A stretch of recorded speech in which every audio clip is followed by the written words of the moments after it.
फरवरी 2024 का दिन इतिहास के सुनहरे अक्षरों में लिखा गया, क्योंकि इस दिन सुप्रीम कोर्ट ने इलेक्टोरल बॉन्ड को अनकॉन्स्टिट्यूशनल, इलीगल, नॉन ट्रांसपेरेंट बताते हुए इसे कैंसल, रद्द कर दिया। और यह कहीं ना कहीं सरकार के लिए एक बड़ा झटका है। यह एक ऐसा झटका जो कॉर्पोरेट हाउसेस और पॉलिटिक्स के बीच के नेक्सस को एक्सपोज करता है। जब सरकार इस बिल को लेकर आई थी, तब उन्होंने लोगों से वादा किया था यह सिस्टम इलेक्टोरल बॉन्ड के थ्रू कहीं ना कहीं वह डिजिटलाइजेशन और ट्रांसपेरेंसी और अकाउंटेबिलिटी को बढ़ावा देना चाहती है, लेकिन ऐसा कुछ भी प्रतीत नहीं हुआ। बात करते हैं 2017 में, जब उस समय के वित्त मंत्री अरुण जेटली ने इस बिल को प्रस्तुत किया और यह बिल फाइनेंस एक्ट में अमेंडमेंट करके लाया गया। और इसमें उस समय इस बिल को एक मनी बिल के तौर पर प्रस्तुत किया गया, ताकि राज्यसभा में इस बिल को पास कराने की जरूरत ना पड़े। जैसा कि हम लोगों को पता है कि कोई भी जो मनी बिल होता है, उसको राज्यसभा में पास कराने की जरूरत नहीं होती है। तो राज्यसभा को अवॉइड करने के लिए इस बिल को मनी बिल के तौर पर प्रस्तुत किया गया था।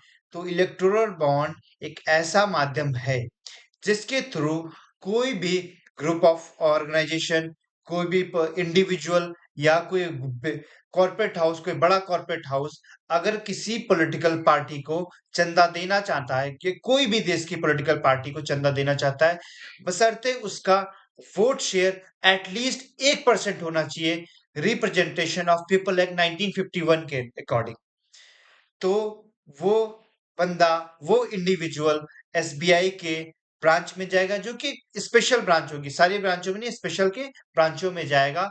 वहां पर 1,000 रुपए, 10,000 रुपए, 1 लाख से लेके 10 लाख, 1 करोड़ तक के वो डिनोमिनेशन खरीदेगा, एक प्रकार के स्टैम्प खरीदेगा, डिनोमिनेशन खरीदेगा, और वही उस अमाउंट का जो कैश है वो एसबीआई को देगा।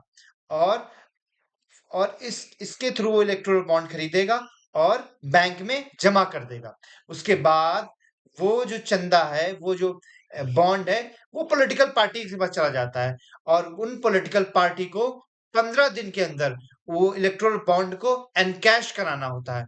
अगर कोई भी पॉलिटिकल पार्टी, अगर जिस पॉलिटिकल पार्टी को वो चंदा गया है, वो 15 दिन के अंदर अगर उस कैश को, उस इलेक्टोरल बॉन्ड को एनकैश नहीं कराती, तो वो चंदा प्रधानमंत्री रिलीफ फंड में चला जाता है। एडीआर की रिपोर्ट के अनुसार 2017-18 से लेकर 18 में इसे इंप्लीमेंट किया गया, 18 से लेके लगभग अभी तक आपको बताता चलूं, इलेक्टोरल बॉन्ड के थ्रू सभी पॉलिटिकल पार्टी ने लगभग 16,000 करोड़ रुपए, 16,000 करोड़ रुपए, आप समझ रहे कितना हुआ, 1.9 बिलियन यूएस डॉलर एनकैश करा रखा है, अभी तक एनकैश कराया है इलेक्टोरल बॉन्ड के थ्रू। अगर हम बात करें तो एडीआर की रिपोर्ट के अनुसार कि बीजेपी को, भारतीय जनता पार्टी को अकेले 16,000 करोड़ रुपए में लगभग 58% सिर्फ भारतीय जनता पार्टी को गया। अगर आपको अमाउंट की बात करूं तो अमाउंट लगभग हुआ 6,566 करोड़ रुपए, लगभग 6,500 करोड़ रुपए सिर्फ इलेक्टोरल बॉन्ड के थ्रू बीजेपी को ही चंदा गया। उसके बाद दूसरा नंबर आता है कांग्रेस का, जो कि कांग्रेस को लगभग चंदा गया है इलेक्टोरल बॉन्ड के थ्रू 1,123 करोड़ रुपए का। और तीसरे नंबर पर आती है पार्टी टीएमसी को, टीएमसी को 1,093 करोड़, और इसके बाद आती है बीजेडी, वाईएसआरसीपी और अब बहुत अन्य पॉलिटिकल पार्टीज को चंदा गया है। सुप्रीम कोर्ट ने क्या क्या डायरेक्शन दिया? सबसे पहले सुप्रीम कोर्ट ने कहा कि एसबीआई तुरंत इमीडिएटली इलेक्टोरल बॉन्ड को इश्यू करना बंद कर दे। और दूसरा, सुप्रीम कोर्ट ने कहा कि 12 अप्रैल 2019 तक एसबीआई बताए कि किस इंडिविजुअल ने, किस कॉर्पोरेट हाउस ने कितने अमाउंट में, कितने डिनोमिनेशन में इलेक्टोरल बॉन्ड को खरीदा और किसके द्वारा खरीदा गया। ये सारी की सारी report SBI, state bank of India, election commission को सौंपे।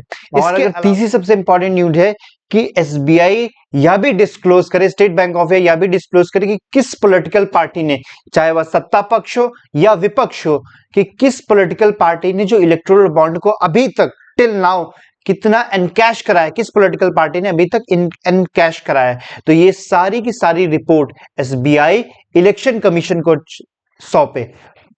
इसके अलावा चौथा सबसे बड़ा इंपॉर्टेंट पॉइंट, आप डेट याद रखिए, 13 मार्च 2024।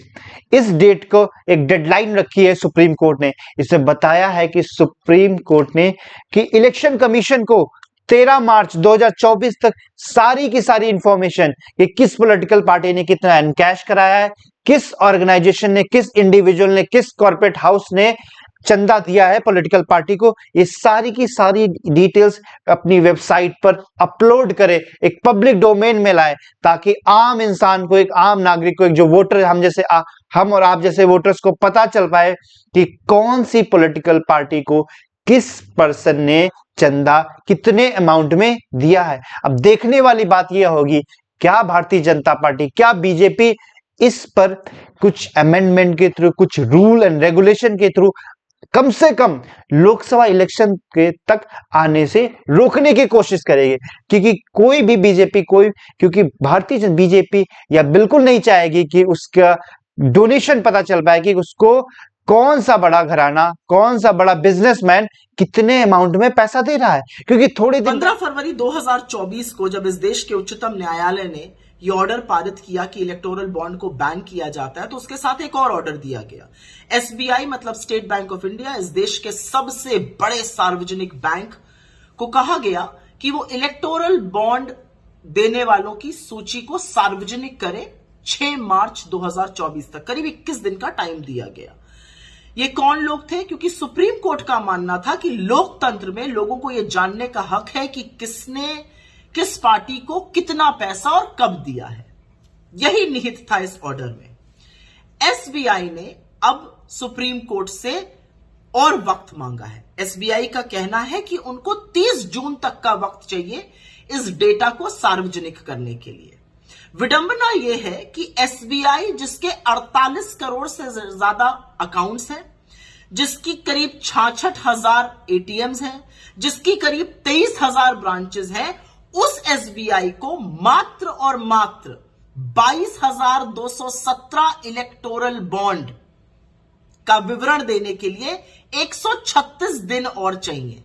यह कितनी बड़ी विडंबना है, क्योंकि डिजिटल करते हुए भारत में यह तो एक क्लिक पर हो जाना चाहिए। यह डेटा रेडिली अवेलेबल है, लेकिन उसके बावजूद भी एसबीआई उसको सार्वजनिक क्यों नहीं करना चाहता है? क्यों चुनाव के बाद सार्वजनिक करने की सारी कवायद की जा रही है? इसका जवाब तो एसबीआई और सरकार ही दे पाएगी।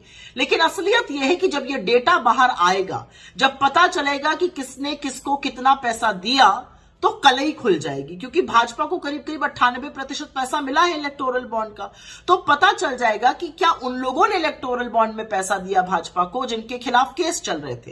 क्या उन लोगों ने पैसा दिया कि केस ना चले? क्या उन लोगों ने पैसा दिया कि नीति निर्माण उनके हिसाब से हुआ?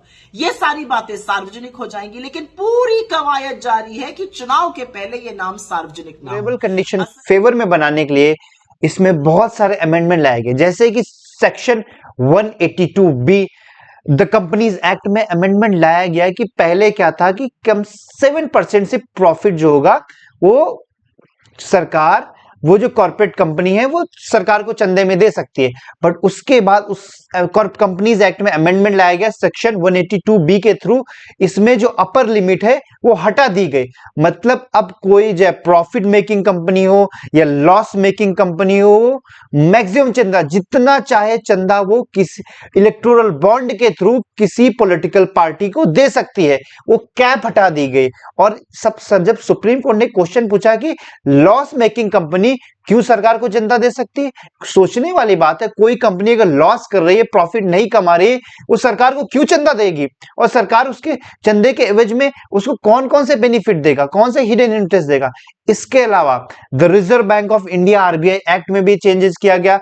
एफसीआरए एक्ट में भी, द फॉरेन कंट्रीब्यूशन एक्ट में भी बदलाव लाए गए, ताकि विदेश से जो फंडिंग है वो आसानी से भारत में की जा सके।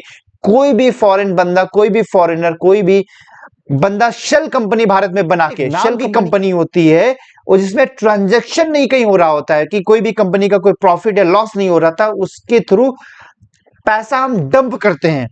तो उस शेल कंपनी को भी FCRA एक्ट के थ्रू बढ़ावा मिल रहा था, और उन शेल कंपनियों के थ्रू, चाहे वो ISI हो, चाहे वो चाइनीज का पैसा हो या जॉर्ज सोरोस का पैसा हो, वो सारा पैसा हम शेल कंपनी के थ्रू भारत में इलेक्टोरल बॉन्ड के थ्रू किसी भी पॉलिटिकल पार्टी को चंदे के तौर पर दे सकते थे। तो FCRA एक्ट में भी बदलाव किया गया, और reserve bank of India income tax के एक्ट में भी बदलाव किया गया कि कोई भी कॉर्पोरेट अगर कंपनी अगर वो पॉलिटिकल पार्टी को चंदा देगी तो उसको टैक्स देने की जरूरत नहीं होगी।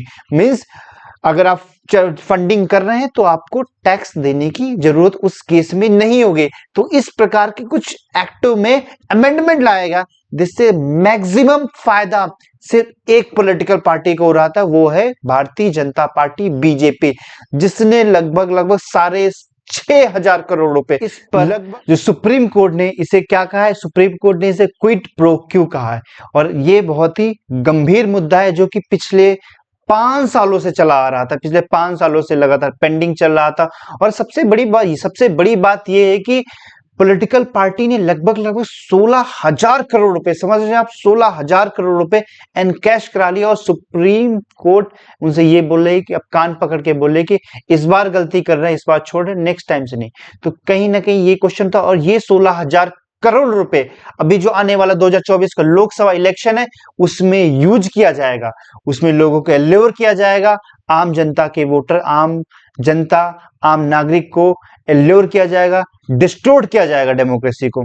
और हमें धन्यवाद देना चाहिए CGI चंद्रचूड़ को, जस्टिस गवई को, जस्टिस पारदीवाला, जस्टिस मनोज मिश्रा और जस्टिस संजीव खन्ना को, कि उन्होंने ये इतना बोल्ड डिसीजन दिया, और कहीं ना कहीं आने वाले समय में ये हमारी डेमोक्रेसी, हमारे लोकतंत्र को रक्षा करेगा, क्योंकि एक प्लेइंग फील्ड बनाएगा। लगा कि सारी पॉलिटिकल पार्टी अगर चंदा ले रही हैं, क्योंकि ये किसी एक पॉलिटिकल पार्टी की बात नहीं है, अगर यहां पर कोई सत्ता पक्ष में कांग्रेस होती या कोई पॉलिटिकल पार्टी होती, ये उसको बेनिफिट करता, क्योंकि अल्टीमेटली जो इलेक्टोरल बॉन्ड लाया गया वो तो सिर्फ कहने के लिए बताया गया कि ट्रांसपेरेंसी होगी, अकाउंटेबिलिटी होगी, ये होगा वो होगा, पर अल्टीमेट सारा पैसा सिर्फ एक पॉलिटिकल पार्टी को ही जा रहा था जो कि सत्ता पक्ष में है, क्योंकि कॉर्पोरेट हाउस को फायदा हो रहा है, उसके एवज में बहुत सारी फंडिंग मिल रही है, बहुत सारा पैसा मिल रहा, लैंड मिल रहा, जमीन मिल रहा। तो ये सारी चीजें एक पॉलिटिकल, इससे हमें दूर होगा और हमारा लोकतंत्र और मजबूत होगा, इससे वोटर्स के पास राइट होगा, ताकि उनके नेताओं, आप समझ सकते हैं अगर किसी के अकाउंट में 2 रुपए एनॉनमस आ जाए, किसी के अकाउंट में 2 रुपए, तो ED CBI इनकम टैक्स भेज दिया जाता है, और इन पॉलिटिकल पार्टीज के अकाउंट में 16,000 करोड़ रुपए आ गया, बट हम लोगों को पता ही नहीं चल पा रहा कि किस बड़े बिजनेसमैन ने, किस बड़े इंडिविजुअल ने, किस धन्ना सेठों ने इनको इतना माल दिया, और उनके एवज में क्या कॉम्प्रोमाइज किया जा रहा है इनके द्वारा। ये हम सब लोगों को समझना पड़ेगा, ताकि हमारी डेमोक्रेसी मजबूत हो, आम आदमी को यह समझ आए कि उसके वोट की भी कीमत है। मिलते हैं फिर अगली वीडियो में, और इसके रिगार्डिंग अगर कोई भी और कोई सूचना आएगी तो मैं जरूर आपको इस पर वीडियो बनाऊंगा, और आपको अगर कोई भी इस वीडियो में अगर समस्या आती है, कुछ प्रॉब्लम होती है, फीडबैक देना चाहते हो, आप कमेंट पे लिख